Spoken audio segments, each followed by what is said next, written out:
I see you and you see me.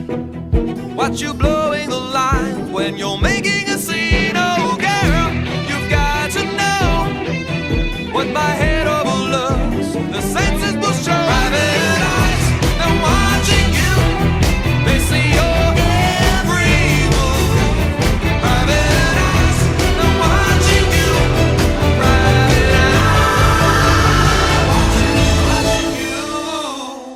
Hi, and welcome to episode 11 of LMNOP. Woo! It's a podcast. Yes, it is. Thanks for listening.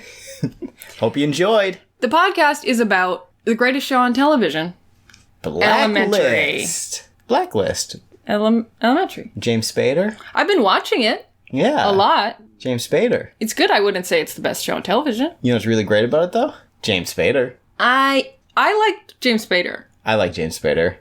I watched the first couple seasons, part of the third, never went back to it. If you want to talk about James Spader and the Blacklist on a podcast, make a new podcast. Well, I Because this one don't have the brain capacity for that. is about elementary. The hit TV show on CBS? Starring Johnny Lee Miller and Lucy Liu. Woo! I love that show. Yeah, well, this podcast is hosted by not them. No. I'm your host, Val Flight Cub, a.k.a. the Hotelier. Ooh. And I'm your current bedmate, Alec, a.k.a. What, we're recording on a bed. Don't tell them that. Well, it's a new studio. Just don't address it. Just, you can say it, but let's not. It's actually been a bed every time. I don't know if we've ever recorded not on a bed. But we use it as a couch. Yeah. A.k.a. Broken Pen Island. Because it sounds like Broken Penis Land? Yeah. I don't know. Maybe it's an integral part of the episode. Guess you'll have to keep listening to find out. Ooh. So this week, the episode is called Dirty Laundry. Episode 11 of season 1, Dirty Laundry. 111. 111. But it's also the Spin Doctors' Dirty Laundry. And they also did Two Princes. They did, which is who is recording this podcast. Balto is also here, but he's a duke, because he's a dog. He's the Duke of Hazzard.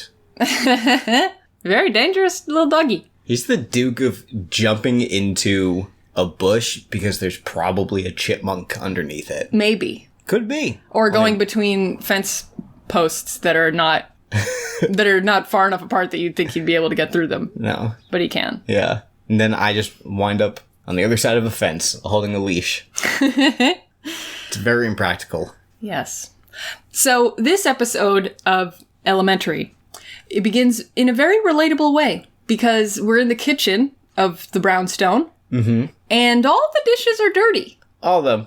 No clean dishes. And also in the show, Sherlock and Jones' dishes are all dirty because they're lazy. They don't even have... they have a dishwasher at the brownstone. Do they? Probably. I don't know. remember seeing it, but... It's a big place. But either way, it's just gotten out of control. Yeah. These dirty dishes in their place. Yeah. Our place doesn't have a dishwasher. So how are we supposed to do dishes? Yeah. We give him to Balto to clean, and he doesn't do a good job. He cleans them off really well. Very Step thoroughly. 1, done. Mm-hmm. Step 2, soap, and 3, dry, and 4, put away. Garbage. No. Yeah.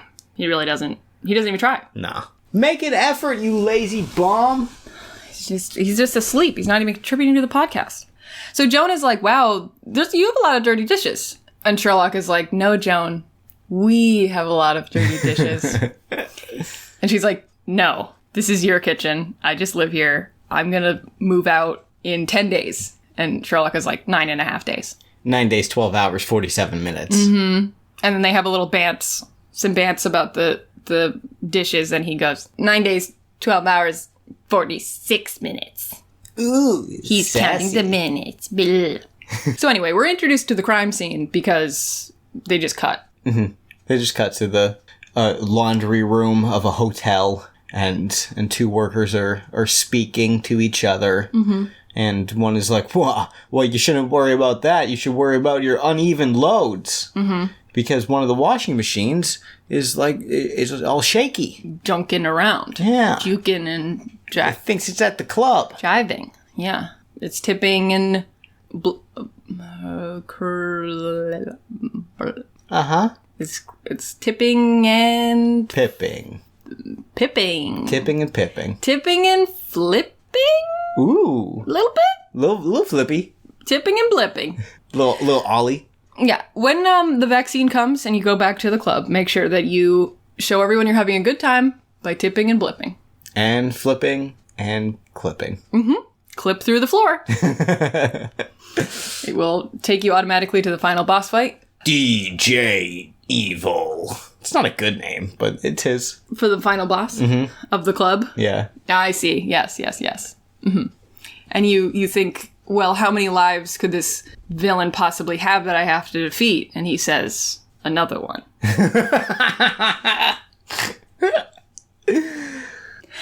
So the laundry machine is clipping and blipping and dipping and flipping and tipping because... Well, she opens the door, and out falls a load of towels. Ah! Fresh linens. Just kidding, it's a dead woman. A dead person's head just... Bleh. And the rest of her. But her head sticks out. Yeah, but it's attached. Yeah. Just so we're clear. Yeah. There's a whole body in the laundry. Yeah. And your dirty body. I don't know about that one. Oh. Well, it's not dirty anymore. It's very clean. It's very clean. Clean of evidence. So... And that's where the marble rolls. Yes. We get the opening sequence. Yeah. Bump, beam, boom, bam, ba, ba, ba, ba, bump. Mouse trap, mouse.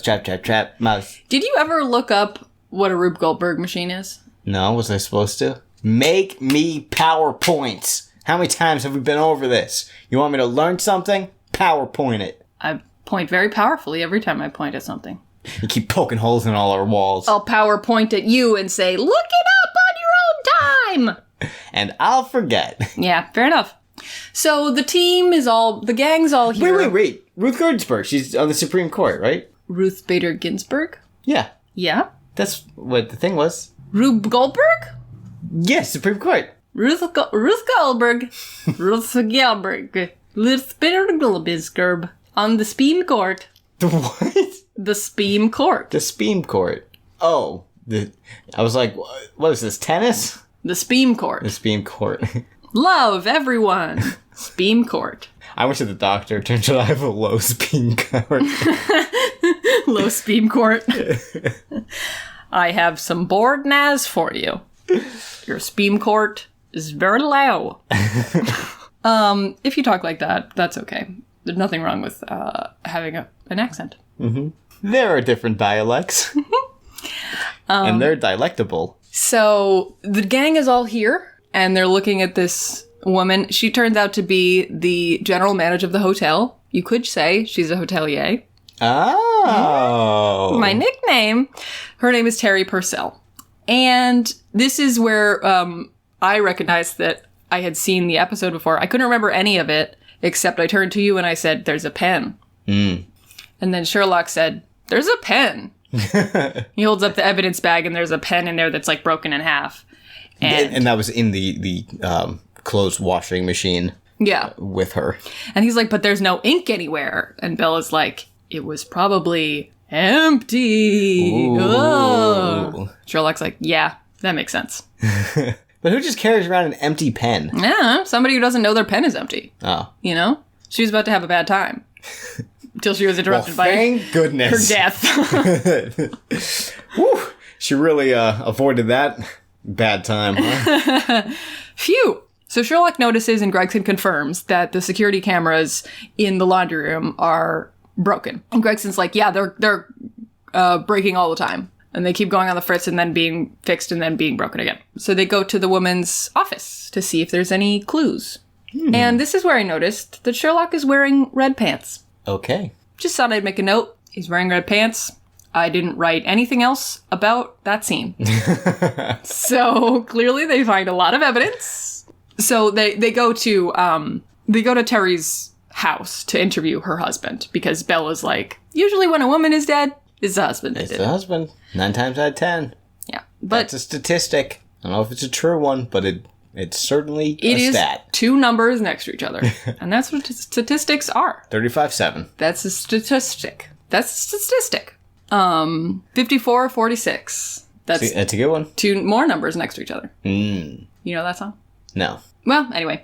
69,420. So, evidence? So they go to the woman's house, and on their way there, Sherlock is like, wow, this place is boring as fuck. You must love it here, Joan. And she's like, yes, I do, because structure is good for sobriety. So I bet you would love it too. And Sherlock's like, no. Oh, here being suburbia. Suburbia. Suburbia. Yeah. And Sherlock's like, well, listen, Joan, I know you love being around me. And it's because I'm a detective and I'm interesting. So if you wanted, we can continue. You know, you could become my apprentice. I could share my wisdoms with you. And she's like, no. You could be my little intern. And he's like, and then you could, you know, like do the dishes and stuff when you're over. As a, trade. I'll give you my brains and you'll give me clean dishes. Mm-hmm.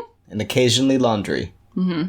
Depending. Yeah. Yeah. Jordan's like, I'm not going to be your apprentice, Sherlock. I'm going to do my own job that I have that I like doing on purpose. If you only ever watched this episode, you would assume that there are not 6 more seasons of Elementary. Yeah, yeah. You would assume that the rest of this show is about Sherlock being by himself, trying to find a new friend, like Doctor Who. Yeah, yeah. Constantly on the search for new companions. Which someone should tell season 4 that he doesn't need another. He does not need that companion. But apparently he really does when he's out of one, goes to another one to try and... Anyway, so they... Well, I'm sorry, but I do want an entire series of a Doctor Who just flying around with Angus, the phrenology bust. He did that for hundreds of years before he came across Rose. So they go into the house and they're talking to the dad. And Sherlock is like, this couch looks like a bed. And this bathroom looks like it's being used by you. You're sleeping on the couch because you're unemployed. And you're using the guest bathroom. Right. The famous thing that people who are separated from their spouses do, which is use the bathroom. Use the bathroom, yeah. Yeah. Which is why I don't. Right. That bathroom untouched. Our love keeps it all in there. So yeah, they're talking to the dad about him being unemployed and him being sleeping on the couch and blah, blah, blah. And this, we didn't talk about the episode as a whole at the beginning, whether we liked it or not. I really like this episode. I think it's really good. There's a lot of cool stuff. He realizes that the guy's unemployed because he finds a movie ticket that was for a matinee. In the middle of the day, yeah. Middle of the day kind of stuff. And just, I liked it. Smart deductions. Yeah, I thought it was good too. And the daughter comes over. She's like a high school student. And she comes over and she's like, Dad, are these guys bothering you? You need me to take care of these guys? Kick them in the shins. That's my motorcycle I'm going to beat them with. So Joan goes to the kitchen to talk to the daughter. And the daughter is excited to go to college. She's really good at soccer. And she's addicted to pills. Or she was. She's in recovery from a pill addiction. Because she's like, oh yeah, well, the tough times don't last. Tough people do. This too shall pass. And Joan is like, the sobriety camp song we all sing. And then she says, take it one day at a time. I know a lot of people in recovery. Don't go chasing waterfalls. Mm-hmm. And the daughter says, just stick to the rivers and lakes. Yes. So the daughter explains that she had an injury from soccer and she was taking pain pills for it. And then she just kind of kept taking the pain pills. And Joan is like, I'm here to listen to you. If you ever want to call me, just call me.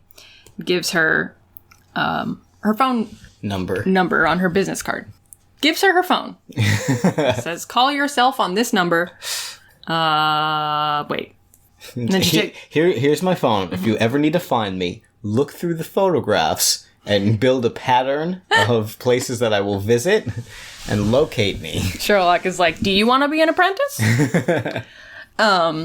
So Joan also, in this scene, when they leave the house, she puts her hat back on. She's wearing a beret. Okay. Outfit watch. There it is. Yeah, there it is. And Sherlock is wearing a green and pink plaid shirt. I took notes of a lot of their outfits because I thought some of their clothes were cute. Mm-hmm. They change outfits a lot this episode. They must have... This episode takes... It's 2 months. Yeah, it's a lot. So Joan is like, you want to learn more about the family? Talk to this woman across the street who's trimming her evergreen bushes in the winter, which you're supposed to do in June. Everyone knows that. And so, this woman clearly is just outside so she can, spy on the neighbors. Nosy neighbors. Nosy neighbors.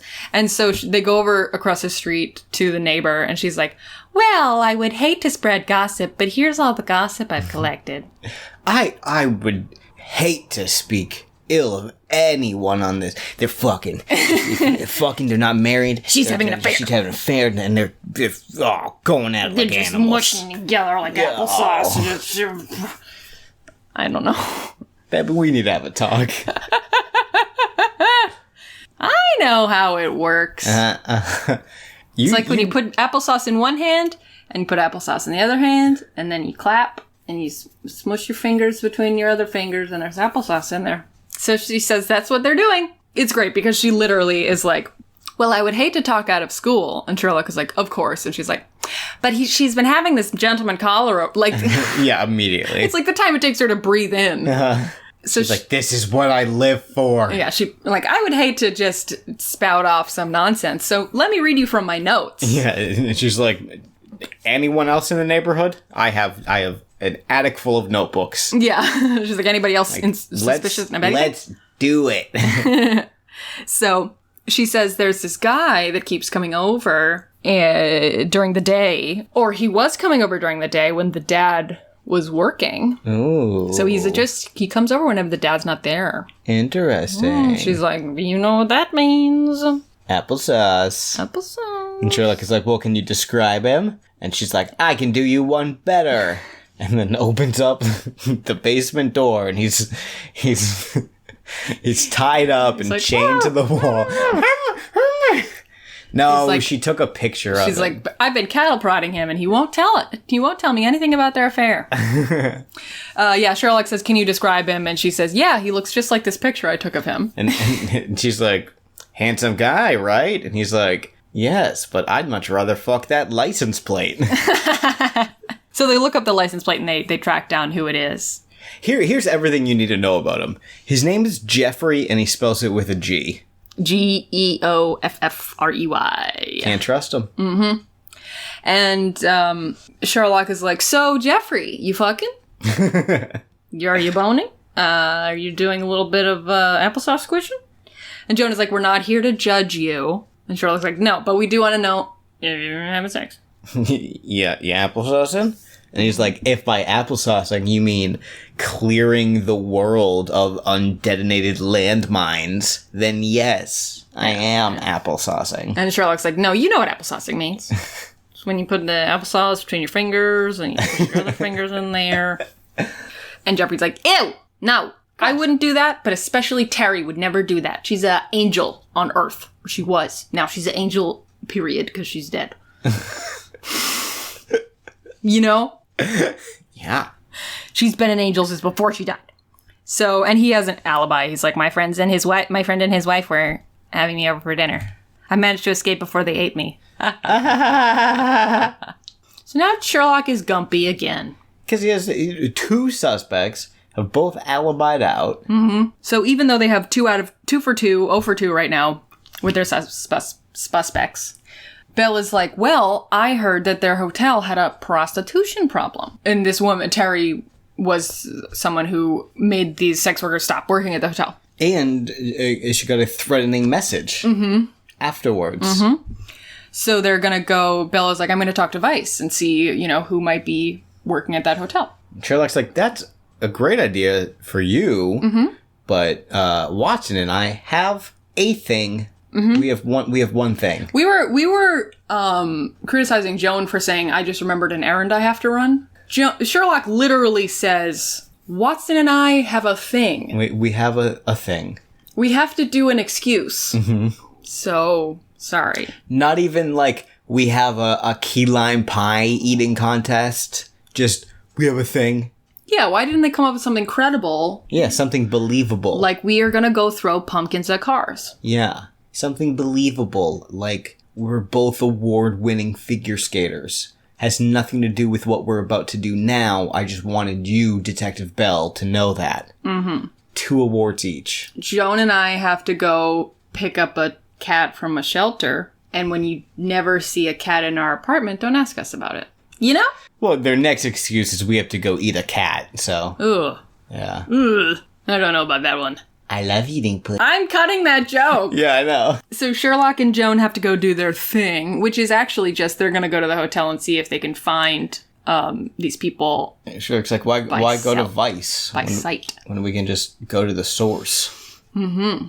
Why go to Vice when we can go to a different news website? Why go to Vice when we can go to The Big Short? 2 movies by that guy that directed Vice and The Big Short. Oh. Yeah. References. Why go to Vice when we could go to the source? Why go to Vice when you can go to Liberty City? What's that? Vice City, Liberty City, GTA. Vibio games. Los Santos. Vibio games. So Sherlock and Joan's thing is that they're going to go to the hotel lobby and see if they can visually scope out who these escorts are. And Sherlock is like, this is like detectiving 101. You just gotta look for the people that are good looking, but are making eye contact with fugly people. Yeah. Basically. Pretty much. That's what it comes down to. So they find this woman that they think, you know, she's very well put together. She's very sexy looking, but she's being very friendly in a very like, ooh, kind of way.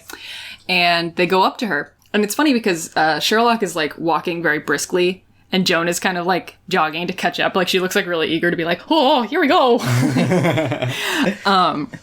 And so they say, would you mind some company and perhaps a drink? And the woman is like, I would not mind at all, Johnny Lee Miller and Lucy Liu. And Sherlock is like, how much would it be to have sex with us? Haha, just kidding. But we do know that that's what you do. How much for the applesauce? On the side. And the woman is like, how dare you? And Sherlock's like, no, I know that you are, and it's okay, and it's fine. You're not in trouble. Can we ask you some questions? And she's like, okay. Only because you're both incredibly attractive.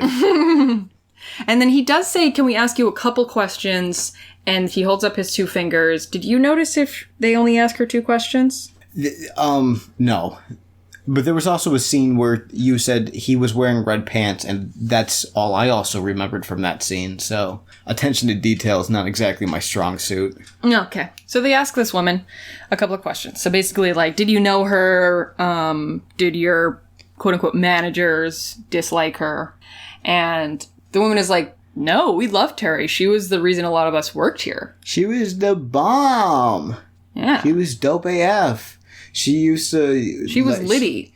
She was Liddy Titty. So apparently, you know, Terry supposedly had them stop working at the hotel, but what she really did was make it so that they were more subtle. Yeah. So she actually, like, led them in through the back door in the laundry room, and that's why the security cameras were always out back there. Stuff like that.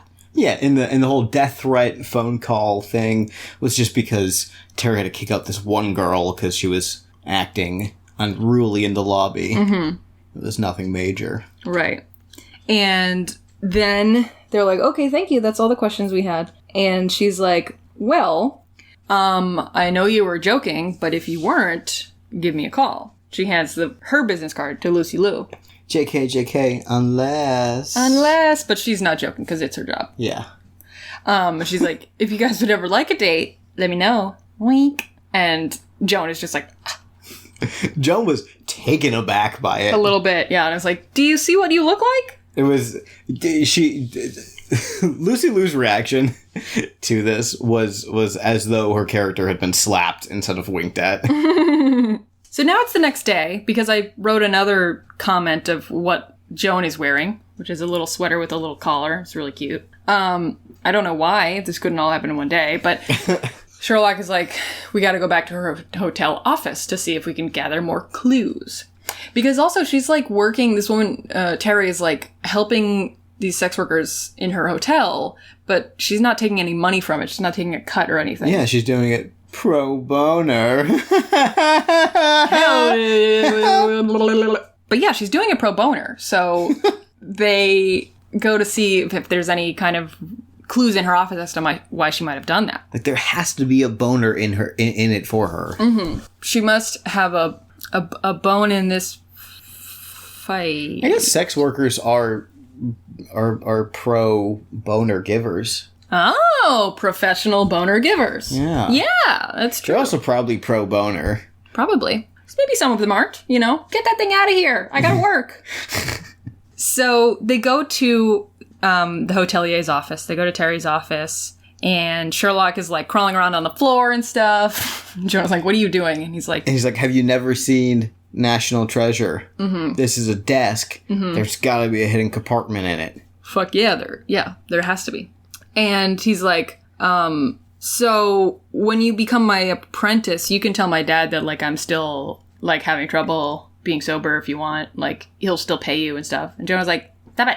I'm not going to be your apprentice. I don't want to... So while Sherlock is, like, going through this desk to find a secret apartment. a nice studio. Like Bender's closet in Futurama, where he's like, oh yeah, this. He finds a little makeup compact in her drawer. And it's, like, weirdly heavy, even though it's a powder compact. And he opens it, and he's like, this isn't even her color. She's clearly a winter. And Joan is like, yeah. Yes. Yeah, obviously. And Sherlock lifts up or pulls out some little part of the compact, and there's a dongle in it. A dongle? A dongle! A dongle in the compact? A dongle in the compact. I have a compact dongle. No comment. There's a dongle in the compact. And...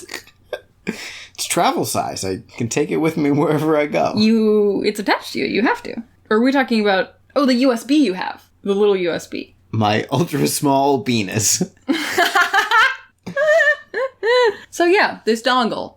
Sherlock takes it, and he's like, this is to connect to a secret network or something, and he plugs it in. It's whatever. It's a USB. But it's got a bunch of video footage on it. And it's of the hotel rooms. Ooh, video feed of the hotel rooms. So he's like, this is what Terry was getting out of having these sex workers at the hotel. She gets to watch. And blackmail. Oh. But she probably does have to watch it. I think you mean she gets to watch it. So they've discovered this blackmail stuff. And Sherlock tells the captain about this. And again, he's in another outfit. And he's wearing a plaid shirt that said trans rights. Because it's pale blue and pale pink and white. It's not actually... Oh, gotcha. Yeah, but maybe they just didn't have their costume continuity person on set when they were filming episode 11. So they were just like, new scene, new outfit. Yeah. The person that wrote the script for this episode was like, and then Joan and Sherlock go home and rest. And then it's the next day. Like, after every scene. Like, you can just cut to the next scene, dude. This episode was very you and me. It starts off with the dirty dishes all over the place. And then it transitions to doing one thing a day.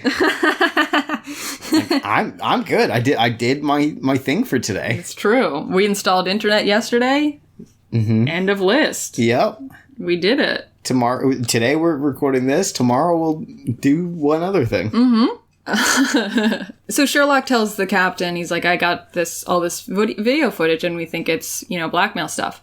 And the captain is like, this is hours and hours. We're going to need a team of people working hours at a time, like for a really long time to watch all of this footage to see what's blackmail worthy and what's not. And Sherlock's like, Have you heard of my game? I play with myself. It's called I Watch 7 TVs at Once.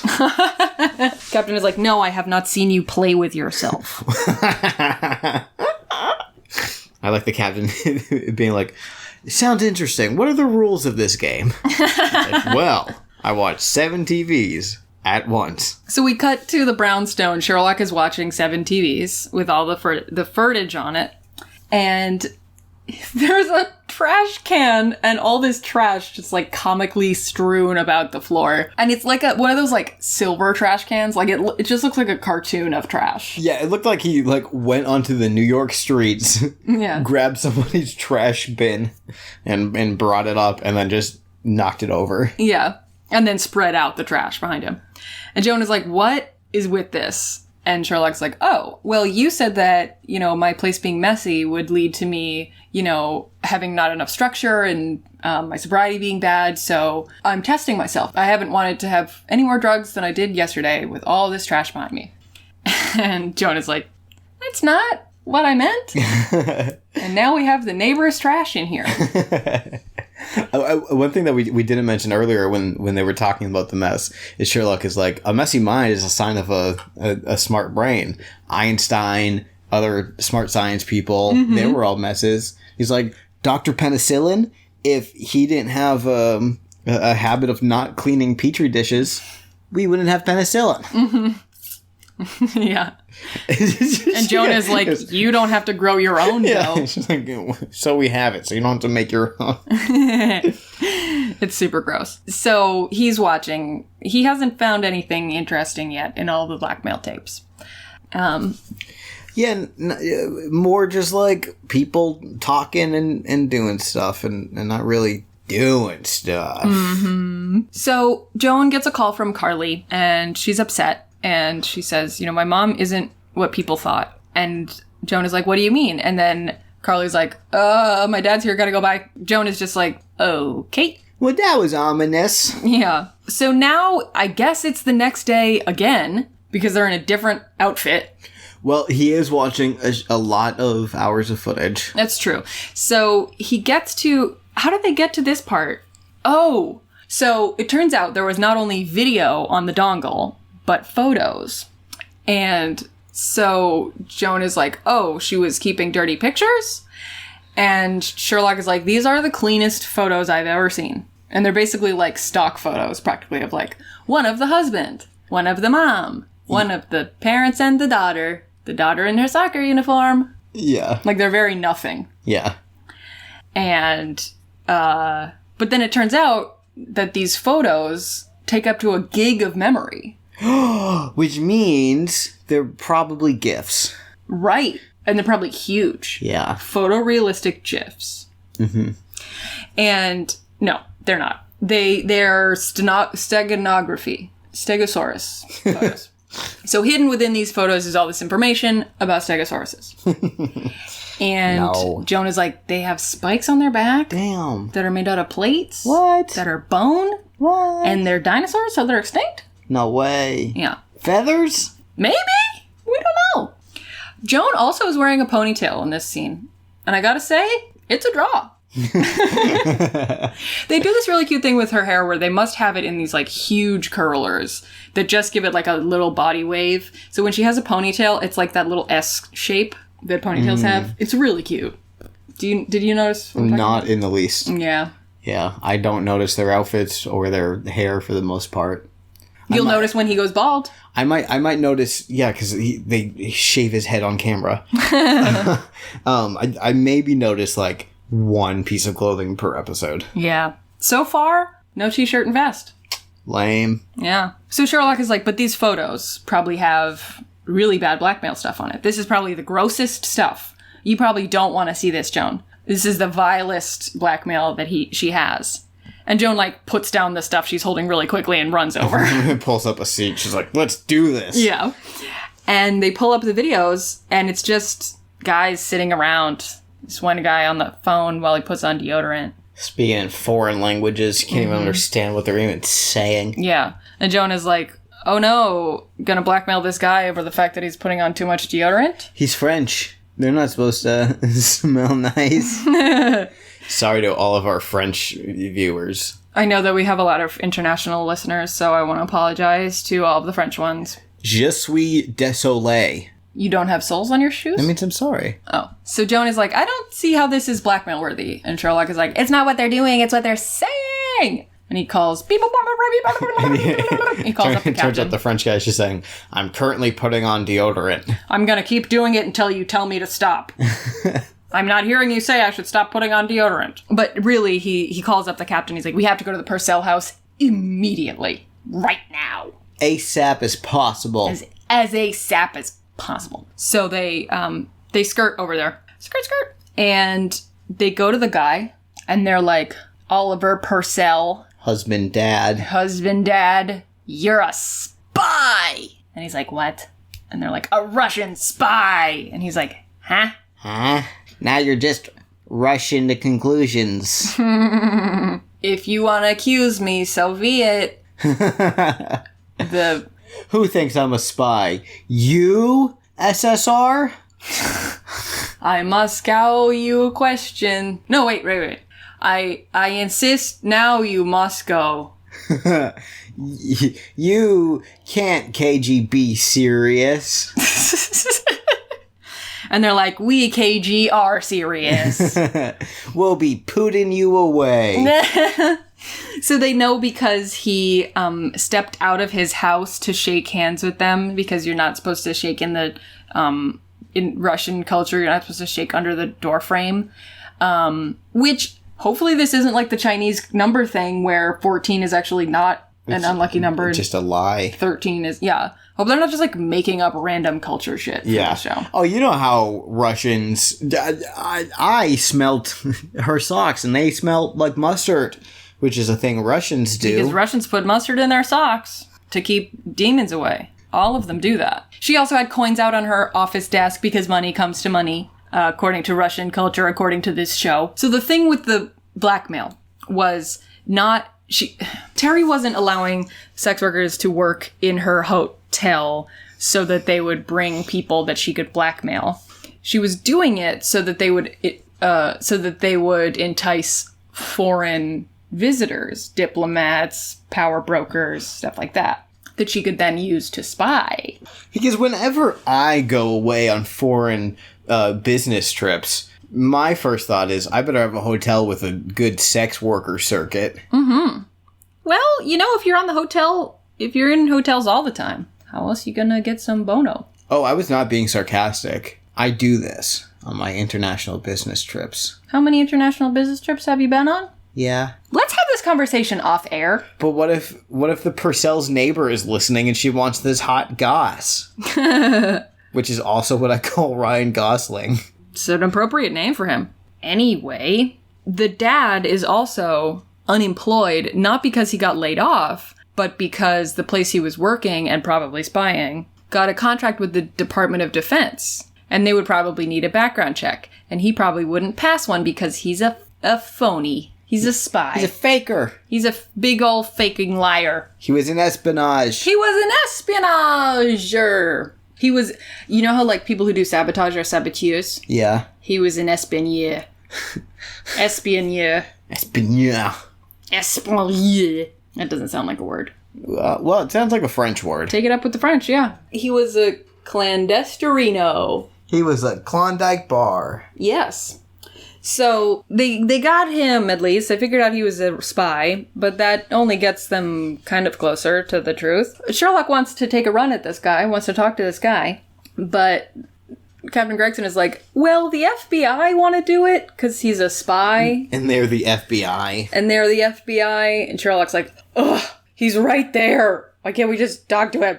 You know what would have been crazy? What? If the FBI came in and it was Robert Redford, or whatever the dude's name in, that James Spader plays. Raymond Reddington. There we go. He's not an FBI agent, though. He works for the government. No, he doesn't. He works with the government. Sort of. He does. He works with the government. They work together. I guess. So Sherlock really wants to talk to this guy, but the FBI are waiting or whatever. FBI are on their way. And Joan shows up, and she's like, Carly is... I don't know where she is. Carly is missing. And her mom's dead. Her dad's a spy. And she's 17. Yeah. So she probably needs a hug. Right. And Sherlock is like, well, she's not all alone. Spies are never alone. Spies have Jesus! That is true. All spies are sons and daughters and children of Jesus. But They also have handlers. They also have hands, which seems like a slight to Jesus, because he has 98% of hands. They have hands so that they can take the wheel just in case Jesus can't. This man can't drive. He's wearing sandals. It's just unsafe. Also, he's been dead for 2,000 years. So they realize that the guy that was visiting Terry Purcell was not her lever, it was her handler. Wait, so the whole time he was diffusing minds around the world, he was also infusing spies in American culture? Yes! That was pretty good. I just thought of that on the fly. It was great. Thank you. It was very well done. I should win a Pulitzer for that. I really like what you did with your zipper pull there. Thank you. It was on the fly. So they go to him, and they're like, hey, you're a spy handler, right? And he's like in this meeting with all these other people, and he's like, can you shut up? And they're like, you're a spy handler? You're from Russia? You're a Russian spy and you love to spy? And he's like, shut up! And they walk into his office. And they're like, you were looking at those photos that Terry Purcell had that had all that information that were just photos of her and her family. You're her handler. And he's like, oh yeah? Look at my computer. And then go the fuck away. And they're like, ha ha ha. And they pull up. He hasn't looked at any files on his computer. He doesn't have any photos. There's no files. His internet browsing history is completely wiped. Mm-hmm. The most suspicious internet browsing history you can have. If you want to have an internet browsing history that looks like you haven't done anything wrong, you have to have some stuff in there. Incognito mode was the best thing that ever happened to me. Because you could still have, like, you get rid of all the stuff you don't want to be in there, but you still have, like, Google.com searching for the biggest lizard. Google.com searching for the smallest dog. Well, before incognito mode, that's what I would do. I'd go through my history and just clear out, when I first learned, I'd clear everything. But then I realized that's super sus, so I'd clear out just the porn stuff. I mean, the poison stuff I was looking up. Now, when we were watching this, I was like, now that he's been revealed to be a spy, well, I'll say it like this. In our murder mysteries, when somebody is revealed to be a spy, they then have the accent of the place that they're a spy for. Hello, I'm Spy. I am Spy. You have discovered me. I am Spy from vaguely European origin. Right. Even though they were speaking perfectly normal English with a fully American accent and colloquialisms 10 seconds before, once you're like, you're a spy! The person is like, I no longer know how to speak American. It is me, Spy. I speak like normal now. How I normally speak. So, Elementary is a different kind of theater than the ones that we do. Mm-hmm. So when this spy was revealed, he did talk normally. Yeah. But what if he didn't? What if he didn't? What if he had just been in America, pretending to be an American, with an American voice for 20 years, 30 years, for 80 years? He's 100 years old. He's been a spy for 1,000 years. He was a spy for Russia before Russia existed, which was really weird. But he did do it. Yeah, and then they find him out after all of that time of having an American accent, and he's like, you caught me. Me and wife were from Mother Russia. You found secret. You discovered secret. So the dad is like, it was my patriotic duty to marry my wife. My wife. I'm sorry to everyone who's ever heard someone from Russia. It was even why we had the baby to look like more normal American family. Baby was not made of love, but made of love for Russia. For my high Speem court. He says, like, we started to have the sex so she get pregnant. After she get pregnant, we stop at the sex. He's Italian now, I guess. I don't know. It was never pleasurable. I did not like it, I just did it. When I was done, I said, I have finished, and then I would go get a coffee. And then I go to sleep. It makes me tired. It makes me tired. A sleepy meatball. So anyway. Why don't we ever get Italian spies? I don't know, maybe because they're our allies? That's what you think. Oh, damn. I know what they're up to. You have a little red light dot on your chest now, right over where your heart is. Oh, shit. Oh, no! It's probably nothing. So, basically... Mamma mia! Don't push it! So, Terry, the mom, wanted Carly, the daughter, to be a spy. To be, like, the ultimate sleeper agent where she was, born and didn't even know she was a spy. And the dad was like, I would like her to be a happy child, perhaps. Yeah. And the mom is like, no. He was like, you can't raise a spy. And I was like, you can't. Like, you're just not a good spy, Perhaps dude. you did not try hard enough. Like, why don't you love... Like, listen, I get it. He's the bad guy, but I just wish he was badder. Like, why don't you love your country more, dude? He should have been like, oh, Carly, you're in 5th grade and you have to do a presentation about a country. Why don't you do it on Russia? Russia's a very interesting and nice country and has a lot of good things to offer the world. Yeah, For your diorama. He could really just be putting it up on a pedestal. Do you want me to put these jokes away? Put them in the closet. Now you're just saying poot. Poot! Yes, I want these jokes poot in the closet. I want you to poo in the closet.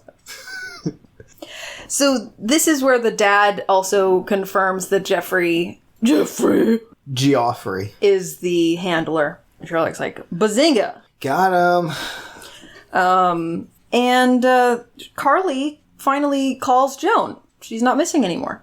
And Joan goes to meet her. And Carly's like, Joan, I feel responsible for my mother's death because I killed her. Because I'm directly responsible for my mother's death. Because I'm the one that did it. When she said, like, I'm responsible for my mother's death, I thought that meant, like, I did something that tipped off this person that killed her. But no, she literally was just saying, I am responsible for my mother's death because I'm the reason she's dead. Yeah.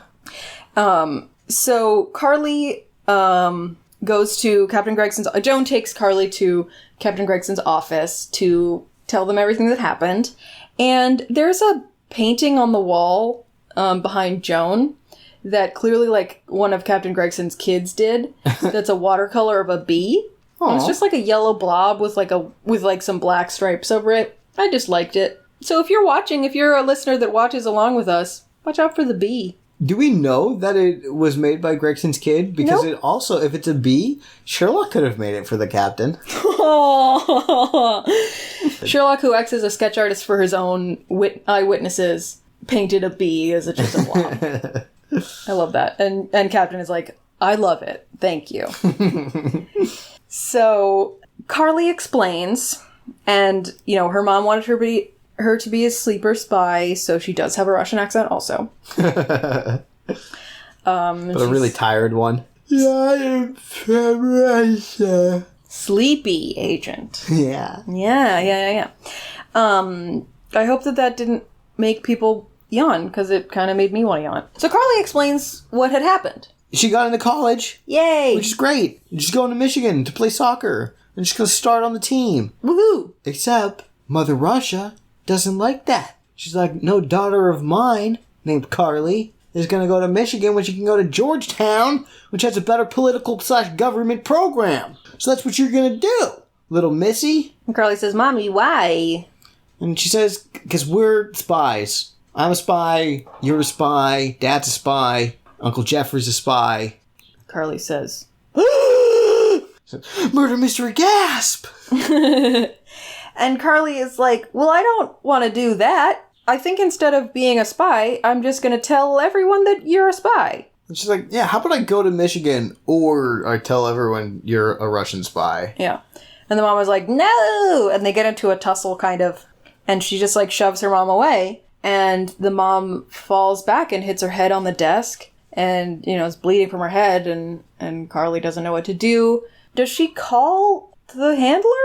Yeah. So he comes in. Well, I think in the explanation, Mother Russia told Carly that Uncle Jeffrey is the spy handler. Mm-hmm. So she knew that she should call him to take care of this. I see. I will say one thing I did like about spy handler Jeffrey is that when he was first introduced and he's like, yeah, I know Terry. I also know Oliver, the husband. I've known them for the same amount of time. Is basically what he says. Mm-hmm. But I like, this is a fun episode to go back and rewatch, knowing some of the stuff. I think Carly is a fantastic actress. The first two scenes that you have with her before you find out that she's the one that killed her mother, knowing that, you know, she killed her mother and feels responsible for it, makes her performance that much better, I think. So she called Jeffrey and he took care of it. And so they go to Jeffrey and they're like, you are an accessory after the fact of, you know, killing somebody. And Jeffrey's like, yeah, well, I'm a spy, so I'll be fine. They're just going to trade me for a different prisoner that you have. Spies don't go to jail. Sorry, blondes have more fun. Spies don't go to jail. Killers never pee, and spies don't go to jail. So the captain is like, well, you're probably right. Goodbye. You got us. That's true. Yeah. But we get you out of our country, so... That's cool. Yeah. So it's kind of a bummer. So Joan is in her room with all of the evidence on the wall and stuff. And Sherlock's like, "Aw, it looks like when I do a case and I'm looking at evidence. It's cute." Look at the baby detective. And he's like, "I made us some food." And he hands her a mug and it has spaghetti in it. And Joan is just like, this is ridiculous. And Sherlock is like, what am I going to do? Wash it? I don't want mug sketty. Yeah. So they're still looking at... So they look at the evidence, and Sherlock's like, oh, I came up here to give you your mug sketty, and also because we had the autopsy report on our front door. And Joan is like, oh, yeah, I ordered that. Let me look at that. And the first x-ray that's in the autopsy report is, or like the medical findings, is an x-ray of the mom's hand. And she has like a fracture in her punching bone. Her fourth metatarsal. Yeah, her punching bone. Yeah. And they're like, wait, I mean, she wouldn't have punched her daughter. How would she have gotten this? Well, no, not that she wouldn't have metatarsal? punched. I mean, she's a Russian spy. She would punch her daughter. But her daughter never mentioned her mother fighting her. And the daughter told the entire story of how she murdered her mother. Why would she have let out the part where her mother punched her? Yeah, so they have this extra evidence now of her broken punching bone. And Sherlock also remembers the pen being broken. And he's like... Broken Pen Island. Well, they have some, like, gears turning music. You know, they figure it out. So now it is time... For us to figure it out. Via Parlor Room Reveal. Fuck yeah. So they bring in Jeffrey, who they hate. And they're like, well, listen, Jeffrey. Who we hate. You might think that you got away with it, but you didn't. And Sherlock says, "Niet, comrade," to him. And basically what happened was that when Jeffrey was going to clean up the murder scene, Terry woke back up and like she wasn't dead. And she started fighting with him. And he made this like calculated decision of basically like, we could have, like, the mom alive and the daughter exposing us, or the mom dies and we try to use her death as a leverage over the daughter to make her a spy. Make her a spy, make her go to Georgetown, make her go into politics, become president spy. Yeah. The sky is the limit. The spy is the limit. The spy is the limit. So he kills her. And, but Sherlock says, but she fought back, breaking her pen in the process. And the reason that there's no ink that was found anywhere on the body or in the laundry is because it was invisible ink. Invisible ink! Like spies use. Like spies do. And so in order to prove it, just like a national treasure, Sherlock Holmes takes a lemon, squeezes that on Jeffrey, and then lights him on fire. Yeah. And Jeffrey says, ah! Sherlock says, see? We told you. It's actually a UV light, but I wish it had been the lemon juice fire thing. Yeah, they got a warrant. They went into Jeffrey's house and got the shirt that he was wearing that night, and then took the light, showed that there was the spilled invisible ink. We got him. We got him. He's going to spy jail. He's going to regular jail. He's going to spy jail in America. He's going to regular jail. Yeah, well, yeah, it's regular jail. Yeah. Because he murdered. Right. And that was not as a spy. That was as... Listen, when you're in America, if you want to assist a murder, that's fine. We'll trade you back to your country. But you do the murder, you ain't going nowhere, brah. Yeah, brah. You C-cup, brah. We got him. He's gonna rot in American jail. That was actually, I think, Joan's first line in this episode was, "C cup, brah? Wash it." Yeah, this episode was really poorly written. Joan turned into a caveman for no reason. So now Carly is free, and... Because she's only guilty of pushing a spy. Yeah. And Carly's like, I'm going to take it one day at a time, and I'm going to talk to my dad, and it's going to be okay. And Joan smiles at her, and it's just like such a sweet... She looks so beautiful when she smiles. Get it together, Val. Lucy! So the crime solving is over. They're talking about the case. And Sherlock gives Joan credit for solving this case because he's like, you continuing to look at the evidence after we supposedly figured out who the killer was and it was Carly, got the real killer. The guy who sucks instead of a girl that we feel bad for. And he's like, so you're going to make a great apprentice. And Joan's like, I'm leaving. I took a job already. Next week, I'm leaving. Wow. Yeah, so this is our second to last episode of LMNOP. Penultimate episode. Broken penultimate episode. Mm-hmm. Invisible ink in your penultimate episode. And she's like, are you going to be okay? And he says, my dear Watson, when am I not? Whenever am I not? So this line is important because it shows that Sherlock thinks that he can do it on his own. And also, he says, my dear Watson. Which is cute. Just like the book. And the famous line that he always says, my dear Watson. And it means they're friends and he likes her. Yeah. It's nice. It's nice. It's nice. So that's the episode. What did you think? We already said. I liked it. It was a good episode. Lots of twists and twirls. Love those twirls. Yeah, I thought it was good. I've been watching a lot of Blacklist, so I'd already been watching a lot of spy content, and I was just kind of like, this again? But they do it well. So, that was cool. We don't have any questions this week, but if you would like to ask us any questions about this episode or anything else that you've ever thought about, you can find us on Twitter at LMNOPcast. I have a question. Yes? If you were a spy, where would you be from and what would your code name be? Well, so I'm already from America, so do I have to pick that? No. You're a spy. You get to choose everything. I don't think that's how it does here in this question. Okay, I would be from France, and my name would be the Hotelier. Wow. I would be German, and my code name would be 009. All right. Have a great day, everybody. Enjoy your week. You can find me on Twitter at FlightCubB. The second B stands for Bobo, who was not in the room this episode, so you'll hear a lot less tipping and tapping from him. Is he not in the room? Is he not on the cushion? Nope. Oh, he left. And you can find me by hopping in your car and just driving. Just drive. Just drive. I'll be there. This has been LMNOP. We have been your two princes and your dirty laundry. This marble will keep on rolling. Goodbye. Goodbye.